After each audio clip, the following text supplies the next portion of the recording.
ഒരിക്കൽ ഒരു രാജാവ്, ഒരു മഹാരാജാവ് തൻ്റെ അടുക്കൽ നിന്നൊരു സേവകനോട്, അല്ലെങ്കിൽ തനിക്ക് വേണ്ടി വീഞ്ഞ് ഒഴിച്ചു തരുന്ന ഒരു സേവകനോട് ചോദിച്ചു, നിൻ്റെ മുഖം വാടിയിരിക്കുന്നത് എന്ത്?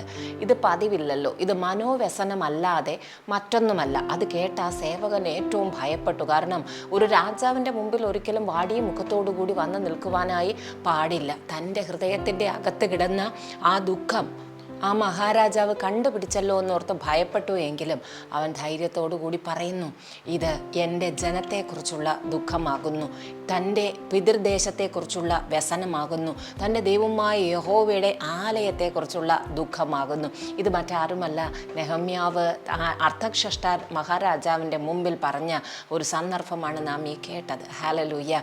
ഒരിക്കൽ ആ നെഹമ്യാവ് തൻ്റെ സ്വന്തം ദേശമായിരുന്ന യെരുശലേമിൽ നിന്ന് പിടിക്കപ്പെട്ട് ബാബേൽ ദേശത്തിലേക്ക് കടന്നു പോയതാണ്. അവിടെ ആയിരിക്കുമ്പോൾ താൻ ഉന്നത അധികാരത്തിലിരിക്കുന്നു, കൊട്ടാരത്തിൽ ഉയർന്ന പദവിയിലിരിക്കുന്നു.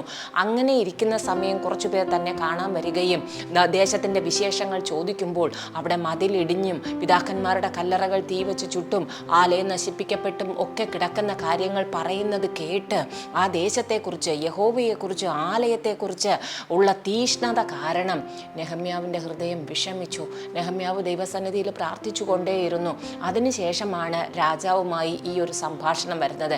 പിന്നത്തെ കാര്യമെന്ന് പറയുന്നത്, രാജാവ് വേഗത്തിൽ നെഹമ്യാവിൻ്റെ ഹൃദയത്തിൻ്റെ ആഗ്രഹം സാധിച്ചു കൊടുക്കുവാൻ, യെരുശലേമിൻ്റെ മതിലുകൾ പണിയുവാൻ, അവിടെയുള്ള കല്ലറകളെ പണിയുവാൻ ഒക്കെയായി.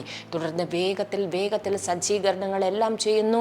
52 ദിവസം കൊണ്ട് യെരുശലേമിൻ്റെ മതിൽ പണി പൂർത്തിയാവുകയും ചെയ്യുന്നു. ഞങ്ങളെ കേൾക്കുന്ന പ്രിയപ്പെട്ട ദൈവമക്കളെ, ചില വിഷയങ്ങൾ കേൾക്കുമ്പോൾ നമ്മുടെ ഹൃദയത്തിലും സങ്കടമുണ്ടായാൽ, ആത്മഭാരമുണ്ടായാൽ, ദേശങ്ങളെക്കുറിച്ച്, നശിച്ചു പോകുന്ന ആത്മാക്കളെക്കുറിച്ച്, തകർന്നു പോകുന്ന കുടുംബങ്ങളെക്കുറിച്ച്, രാജ്യങ്ങളെക്കുറിച്ച്, ദൈവസഭയെക്കുറിച്ചൊക്കെ നമ്മുടെ ഹൃദയത്തിലും ഇതുപോലെ ആ ദൈവികമായിരിക്കുന്ന ഒരു വിഷമം വന്നു കഴിഞ്ഞാൽ, നമ്മുടെ ഹൃദയം അതിനാൽ വാടിപ്പോയാൽ, നാം ദൈവസന്നിധിയിൽ ആ വിഷയത്തെ വെച്ച് പ്രാർത്ഥിച്ചു കഴിഞ്ഞാൽ, ദൈവം നിശ്ചയമായും അതിന് ഒരു നീക്കുപോക്കിനെ ഉണ്ടാക്കിത്തരും. ദൈവസന്നിധിയിൽ നമ്മുടെ ഹൃദയം ഇടിവിൽ നിൽക്കട്ടെ.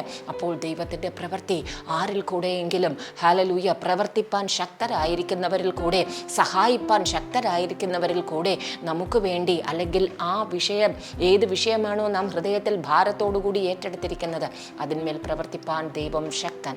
ഇന്ന് പൽക്കാലവും പല വിഷയങ്ങളും കണ്ടു കളയാതെ ദൈവസന്നിധിയിലേക്ക് കൊണ്ടുവന്ന് ഒരു മറുപടി പ്രാപിച്ചവരായി നിങ്ങളെയും സ്വർഗം കാണുമാറാകട്ടെ. ആമേൻ.